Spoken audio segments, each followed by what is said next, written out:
नमस्कार। हाम्रो गौरादह कार्यक्रममा म कार्यक्रम प्रस्तुता डिकेश लामा यहाँलाई हार्दिक स्वागत गर्दछु। यो कार्यक्रम गौरादह नगरपालिका र एनटिभी इटरी च्यानलबीच समन्वयकारी भूमिकामा निर्माण उत्पादन र प्रसारण हुँदै आएको कार्यक्रम हो। यो कार्यक्रम हरेक मङ्गलबार 7 बजेको समाचारपछि यहाँहरूले हेर्न सक्नुहुनेछ। यस्तै युट्युब च्यानलमा समेत एनटिभी इटरी च्यानलमा यहाँहरूले देख्न सक्नुहुनेछ। आजको कार्यक्रम पनि गौरादह नगरपालिकाभित्र भएका विभिन्न आर्थिक, भौतिक र सामाजिक गतिविधिसँग जोडिएका विषयवस्तुलाई तयार पारेर उत्पादन गरिएको छ।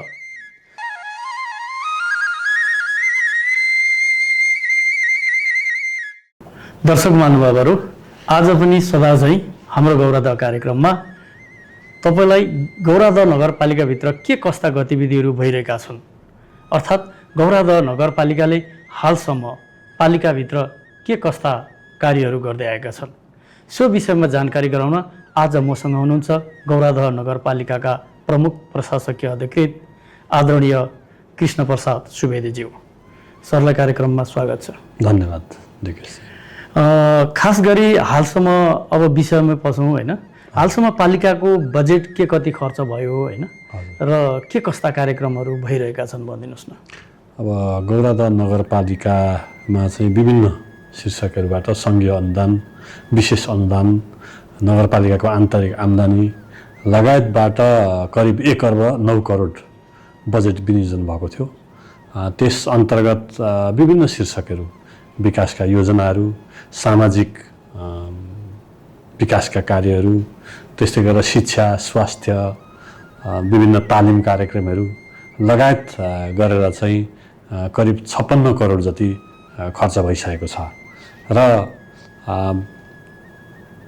विकासको तर्फ लगभग 54% खर्च अहिलेसम्मको स्थिति चाहिँ त्यो अवस्थामा रहेको छ। लगभग हामी अन्तिम चौमासिकको पनि अब 2 महिना जति मात्रै बाँकी छ होइन, अब त लगभग 1.5 महिना भनौँ, 1.5 महिना बाँकी छ। यो उपलब्धि विगत वर्षहरूभन्दा राम्रै हो, पहिलेभन्दा अलिकति बढी प्रगति अवस्था हो।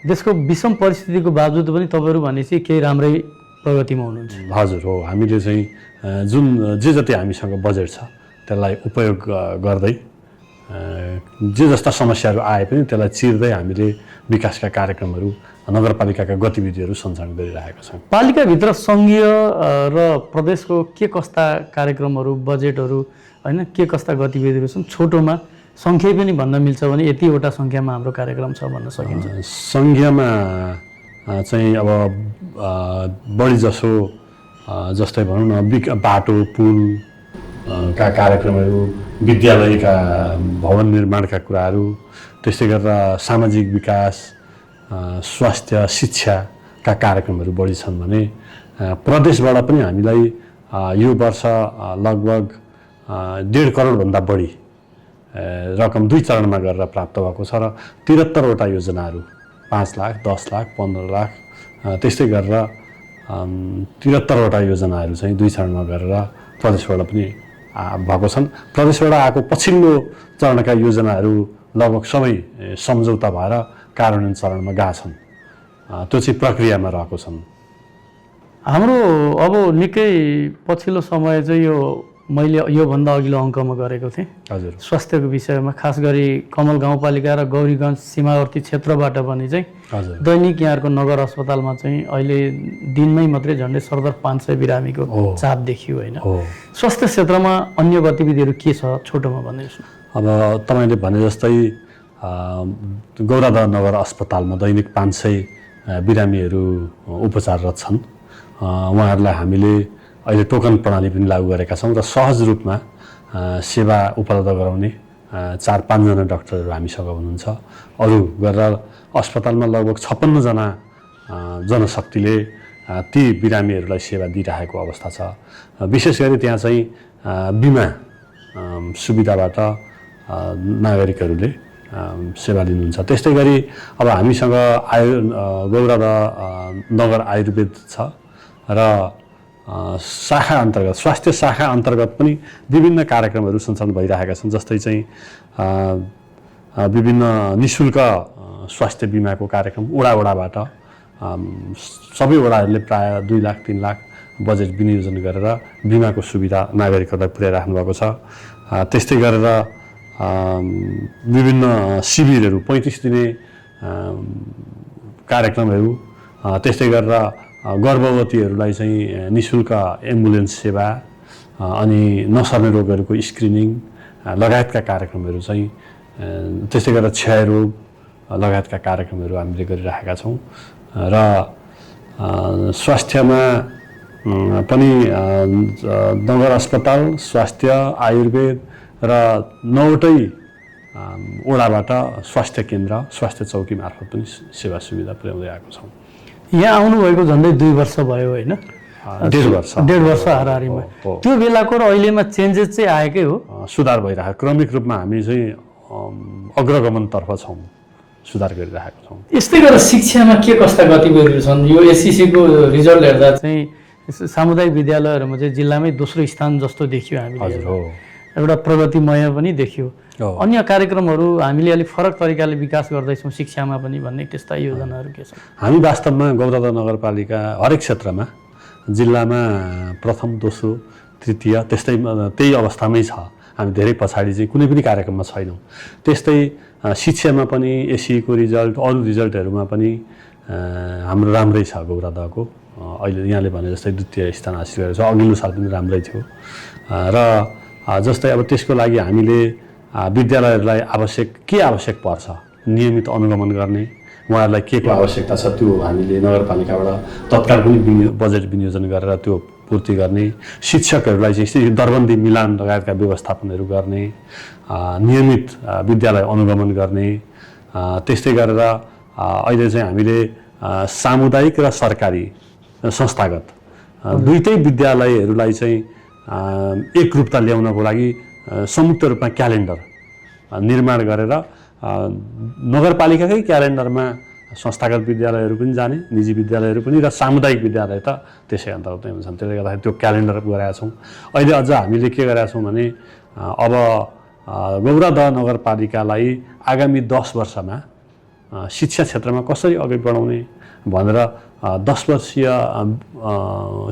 शिक्षा गुरु योजना निर्माण गर्दैछौँ।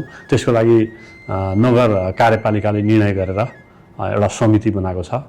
त्यो समिति मार्फत हामीले त्यो शिक्षा गुरु योजना आगामी नगरसभाबाट पास गर्ने गरी त्यो तयारी पनि गर्दैछौँ।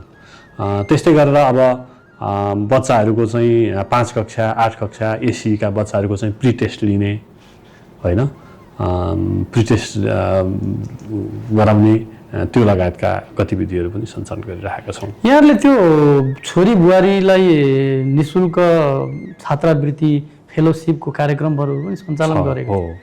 त्यो के हो अलिकति भनिदिनुहोस् न। जस्तो अब छोरीहरू अनि बुहारीहरूलाई चाहिँ अब अलिकति शिक्षामा अलिक अप्ठ्यारो परिरहेको हुन्छ, उहाँहरूको लागि छुट्टै छात्रवृत्तिको व्यवस्था, अरू विपन्नहरूको लागि पनि छात्रवृत्तिको व्यवस्था गरिएको छ।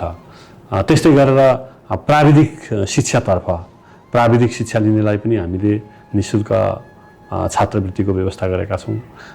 त्यस्तै गरेर उच्च प्राविधिक अध्ययन गर्ने, जस्तै चाहिँ अब कोही लगानी गर्न नसक्ने बाबुआमा छन् भने त्यस्तो बच्चाहरूलाई चाहिँ साइन्स टेक्नोलोजी अध्ययन गर्नको लागि नगरपालिकाले लगानी गर्ने र उनले अध्ययन गरिसकेपछि सेवा मार्फत नै नगरपालिकामा आफ्नो सेवा प्रदान गरेर त्यसलाई चाहिँ पछि पढिसकेर नगरपालिकामा आएर सेवा गरेर त्यो रकम तिर्ने त्यो व्यवस्था पनि गरेका छौँ। अघि यहाँले त्यो एउटै शिक्षा क्यालेन्डर भन्नुभयो नि, त्यसले चाहिँ सामुदायिक र संस्थागत विद्यालयभित्र समानताको अनुभव होइन र एकअर्कामा अलिक प्रतिस्पर्धी बनाउन र शिक्षामा गुणस्तरीयतामा केही टेवा दिएको जस्तो एउटै खालको क्वेसन एकै समयमा इक्जाम होला नि त यहाँले भनेको त, त्यसले केही फरक पारेको छ त्यो लागू गरिकन?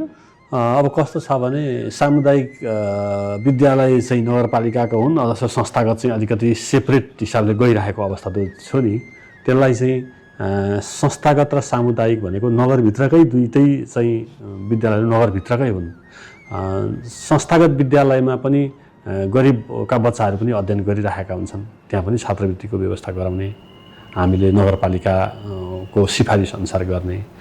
त्यस्तै गरेर अब क्यालेन्डर मार्फत चाहिँ पनि एकरूपता गऱ्यौँ भने सामुदायिक विद्यालयका बच्चाहरूलाई पनि हामी संस्थागतभन्दा धेरै फरक छैनौँ भन्ने खालको चाहिँ त्यो अपनत्व भावना होस्।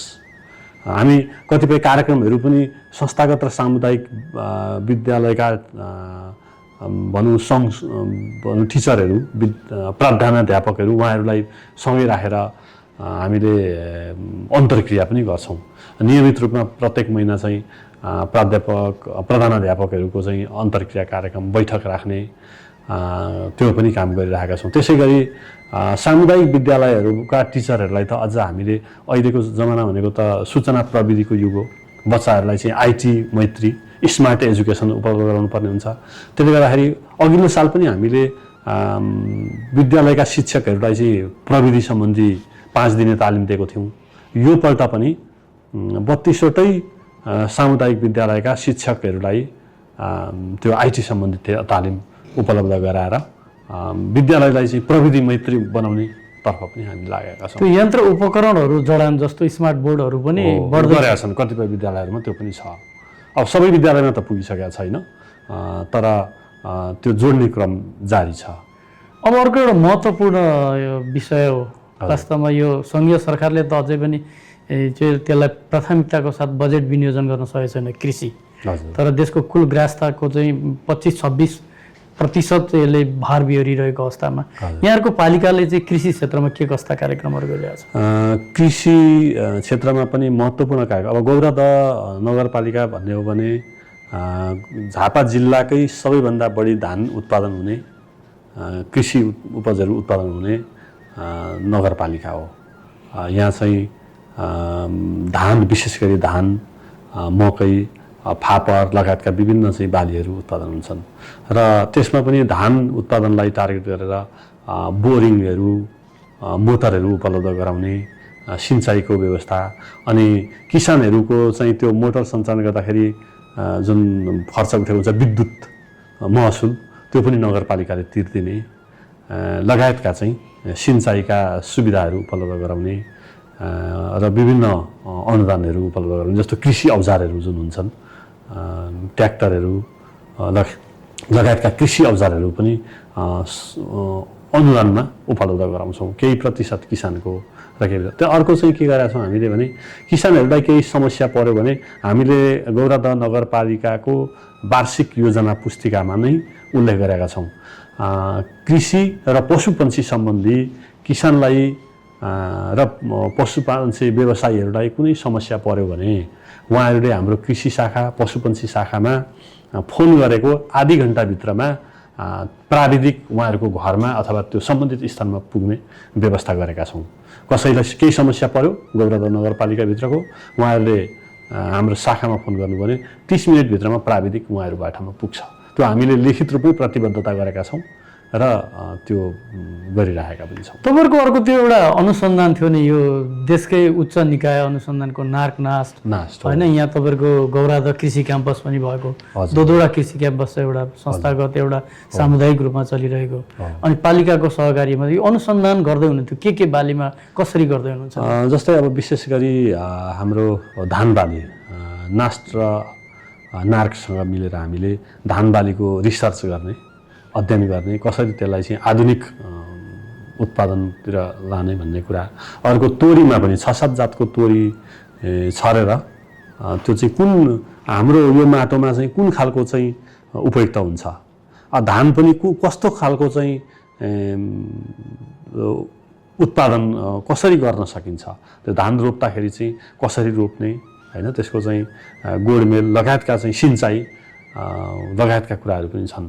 त्यसको लागि हामीले आधुनिक अनुसन्धानको क्रममा नार्क र नास्टसँग काम गरेका छौँ। अघि मैले भन्न छुटाएँ हाम्रोमा चाहिँ गरा सुधार कार्यक्रम पनि छ। गरा सुधार कार्यक्रम मार्फत गराहरूलाई चाहिँ सम्याएर ठुलो खेती गर्ने, खास गरी मेसिन लक्षित हो, त्यसको लागि चाहिँ पनि गौरादह नगरपालिकामा ठुलो लगानी चाहिँ किसानहरूलाई गरिएको छ। यतिखेर तपाईँ हाम्रो गौरादह कार्यक्रम हेर्दै हुनुहुन्छ। यो कार्यक्रम नेपाल टेलिभिजन इटरी च्यानल र गौरादह नगरपालिका बीच समन्वयात्मक भूमिकामा निर्माण, उत्पादन र प्रसारण गर्दै आएको कार्यक्रम हो। यो कार्यक्रमको उद्देश्य गौरादह नगरपालिकाभित्र भएका विभिन्न गतिविधिहरूलाई दर्शक माझ प्रस्तुत गर्दै सामाजिक र सांस्कृतिक रूपमा र भौतिक र अन्य गतिविधिमा समाजलाई सक्षम बनाउन प्रेरित गर्ने उद्देश्यले तयार गरेको कार्यक्रम हो। अबको पालोमा गौरादह नगरपालिकाभित्र भएका विभिन्न गतिविधिहरूमा तयार पारिएको रिपोर्ट सामग्री। गौरीगञ्ज गाउँपालिका वडा नम्बर 6 का धनञ्जय राजवंशी उपचारको क्रममा छिमेकी पालिका स्थित गौरादह नगर अस्पतालमा उपचारका लागि आउनुभएको छ। यसअघि केही जटिल जाँच र उपचारका लागि दमक, बिर्तामोट वा विराटनगर जानुपर्ने समस्या हटेको उहाँ बताउनुहुन्छ। दमकतिर, विराटनगरतिर, बिर्तामोडतिर जान्थ्यौँ, तर हाल यो नगरपालिकामा यहाँ अस्पताल भएकोले गर्दाखेरि हाम्रो यहाँ अलिकति गौरीभन्दा पनि अलिकति सुविधाहरू बढी छ। त्यही भएर हामी प्राय भिडियो एक्सरेहरू विशेषले पनि हामी यहीँ आउँछौँ। झापाको भारतीय सीमावर्ती दक्षिणी क्षेत्रका मानिसहरू केही वर्ष अघिसम्म विशेषज्ञ उपचार सेवा लिन 50 देखि 100 किलोमिटर टाढा धाउन बाध्य थिए। तर गौरादह नगर अस्पतालले विशेषज्ञ डाक्टर सहितको उपचारका अधिकांश आवश्यक सेवाहरू सञ्चालनमा ल्याएपछि बिरामीको चाप समेत बढेको अस्पतालका मेडिकल सुपरिन्टेन्डेन्ट डाक्टर हरिप्रसाद घिमिरेले बताउनुभयो। 4-5वटा वार्डहरू जुन गाउँपालिकाबाट आएछ, गौरीगञ्ज र कमल गाउँपालिकाबाट ठुलो क्याचमेन्ट एरिया छ, झन्डै 1 लाख जनसङ्ख्याको क्याचमेन्ट एरिया छ र त्यो कारणले गर्दाखेरि पनि यहाँ सेवाग्राहीहरू चाहिँ बढी मात्रामा यहाँ आउनुभएको छ र यो हामीले पनि सेवाग्राहीलाई हामीले पनि एउटा विश्वास दिन सकेका छौँ र सेवाग्राही हाम्रो विश्वासमा पनि उहाँहरू यहाँ आउनुहुन्छ र यहाँ सेवा लिनुहुन्छ। अस्पतालले प्रयोगशाला सेवा, आन्तरिक सेवा, आकस्मिक सेवा तथा विभिन्न अस्पतालबाट घुम्ती सेवा अन्तर्गत विशेषज्ञ डाक्टरहरू ल्याएर उपचार गरिरहेको छ। प्राथमिक उपचार केन्द्रलाई 1500 अस्पतालमा रूपान्तरण गरेपछि नगरवासीलाई मात्र नभई छिमेकी पालिकालाई समेत सहज भएको नगर प्रमुख छत्रपति सुवेदीले बताउनुभयो। उत्कृष्ट हस्पिटल बनाएको छ गौरादह नगरपालिकाको, दैनिक 500 बिरामी छन्, विशेषज्ञ डाक्टरहरू छन्, जसरी धानेको छ एकदम भवन बन्दैछ। 15 पालिका रहेको झापामा अझै पनि कतिपय पालिका स्तरीय अस्पतालमा आवश्यक सेवाहरू सञ्चालन हुन सकेका छैनन्। गाउँघरमै सुविधायुक्त अस्पताल निर्माण अत्यन्त आवश्यक रहेको दक्षिणी झापाका बासिन्दाको भनाइ छ।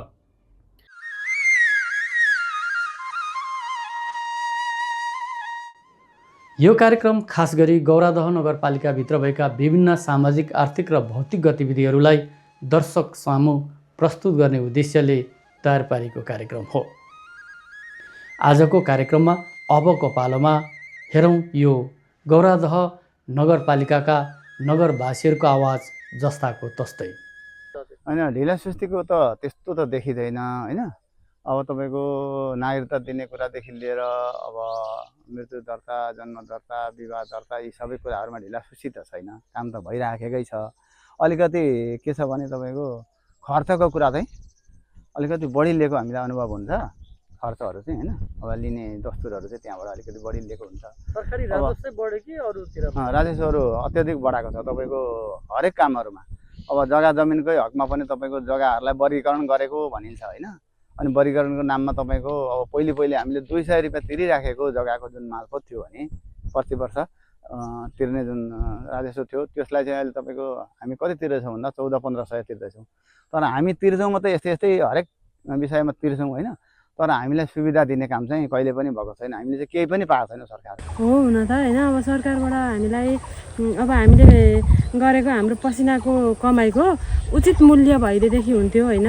अब हामीले बजारबाट किनेर खाने हरेक चिजको मूल्य बढे जस्तै हामीले लगानी गरेको चिजको पनि मूल्य अलिक भइदिएदेखि हामीलाई पनि केही राहत मिल्थ्यो कि भन्ने आश चाहिँ थियो होइन। भोटाले पठाइयो, कमसे एकपल्ट आएर यहाँको जनता कस्तो छन् के छन् भने फेरि पनि लाग्यो 10 वर्ष 20 वर्ष चल्ला, बालुसाको चल्ला। तर त्यो त्यसरी होइन। यहाँ आउँदा पहिले चाहिँ उयो मन्दिरमा आएर म पनि बालुसा आयो भने त नदेको भाइ आयो भन्नु पऱ्यो। अझै प्रधानमा भन्नुभयो अङ्गलाई मार्यो, यहाँ आएर यहाँ गाई बस्ती चाहिँ अङ्गलाई मार्यो यहाँ गरे मान्छे। अब उहाँ आउनु भएन। अभाव त खासमा त्यस्तो खास केही पनि छैन। त आफूले मेहनत गर्यो भने चाहिँ आफ्नै लागि मेहनत गर भने चाहिँ अझै राम्रो बढी जिपिए आफैले ल्याउन सकिन्छ। हवस् त, यहाँलाई यो कार्यक्रम कस्तो लाग्यो? आगामी दिनमा यहाँहरूको सकारात्मक सल्लाह र सुझाव प्राप्त भए अझै पुरस्कृत गर्दै लगिनेछ। यतिन्जेल हेरेर साथ दिनुभयो, यहाँहरूप्रति आभार व्यक्त गर्न चाहन्छु। यस्तै प्राविधिक मित्रलाई समेत आभार र धन्यवाद भन्दै म कार्यक्रम प्रस्तुता डिकेश लामा यहाँहरूबाट बिदा हुन चाहन्छु। तपाईँको समय शुभ बितोस्। नमस्कार।